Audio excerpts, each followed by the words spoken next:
Why I'm an atheist who no longer hates religion. I created this channel because I had a lot of things that I needed to say. I started out by typing comments to pretty much everyone I disagreed with. This was very time consuming, and eventually I decided I could probably have a bigger impact if I just went ahead and made some videos instead. I was raised to be a fundamentalist Christian. I enjoy science, but I never really discovered my love for science until I started watching YouTube videos from popular science educators. I started off watching videos on the Big Bang and eventually evolution, along with religious debates between atheists and Christians. Ultimately, I decided that there wasn't enough evidence to justify believing in God, and so I became an atheist as a result. After becoming an atheist, I despised religion in every single form, and I think this is a relatively common experience after one deconverts.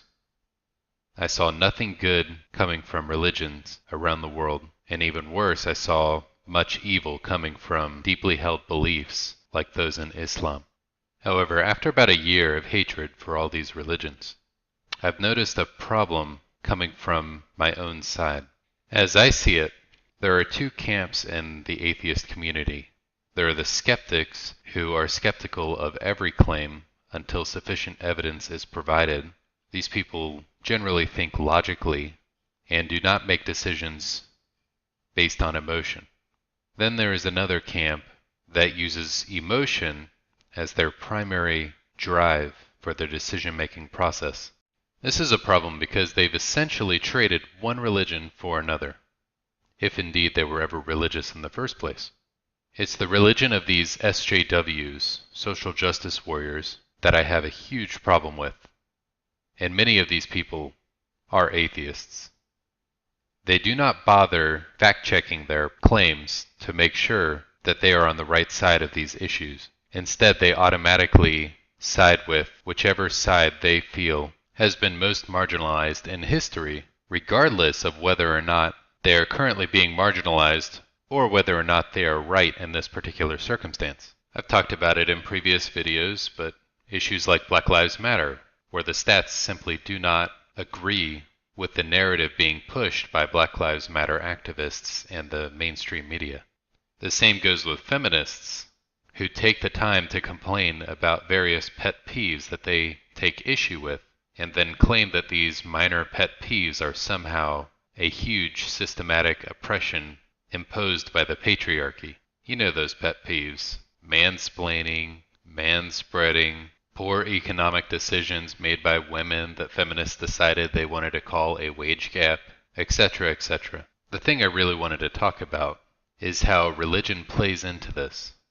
As I see it, religion has served an important function in our culture. Whether that is right or wrong, it seems to have instilled in us some sense of family values, which we no longer hold dear. Yes, you can be an atheist like me and have strong family values, which I attribute to my conservative upbringing in a traditionally religious family. But when people aren't raised with this conservative outlook, they are often quick to jump to moral relativism, where we aren't allowed to condemn various cultures, like the culture surrounding Islam, as though it has some right to treat people the way it does. I support the freedom of speech for anyone to say anything that they want as long as they're not actively inciting violence, as many imams do in mosques around the country and around the world. Now, I don't think it's necessary to have religion to teach these strong family values. There are nearly atheistic societies, like Sweden, which also have strong family values. Religion does not have any claim of ownership on these values. But with the breakdown of religion, at least in America, I've noticed that the strong belief people have in their own moral superiority has vanished and is replaced by the reprehensible acceptance of every culture, regardless of how atrociously they treat their own people. I want to go over a few statistics that are vitally important to understand some of the issues we are currently facing in our culture. With the breakdown of the family over the recent decades, it becomes very clear why some groups are having issues that other groups are not having or are having to a lesser extent. In the 1960s, unmarried births were extremely low. Black unmarried births were about 19%, while white unmarried births were almost non-existent.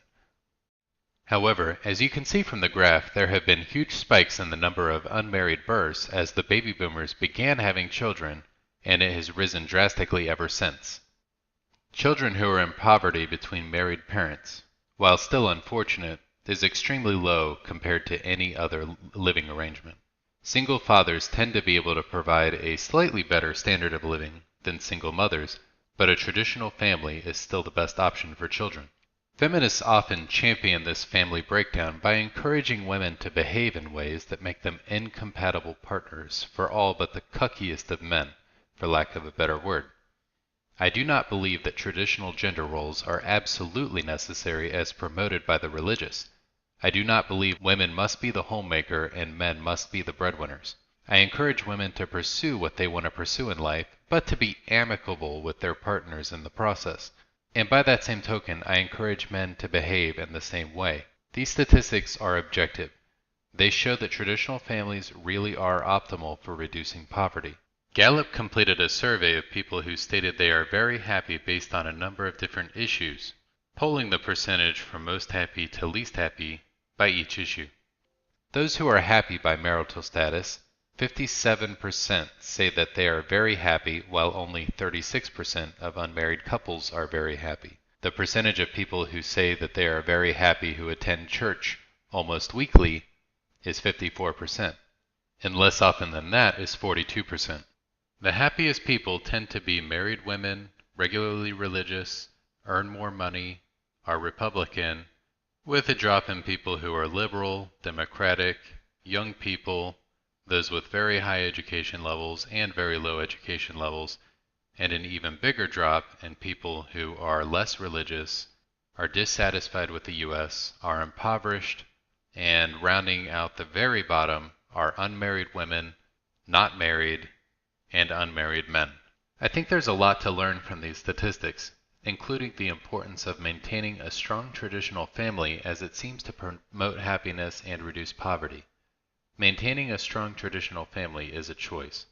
It is influenced by the culture you grow up in, but ultimately it is an individual choice to have children out of wedlock, to never get married, or to get divorced.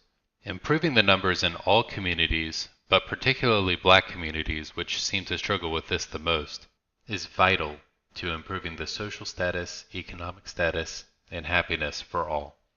I thank you all for listening, and I look forward to seeing you back for my next video in the near future. If you enjoy my content, please make sure you like, share, and subscribe for more.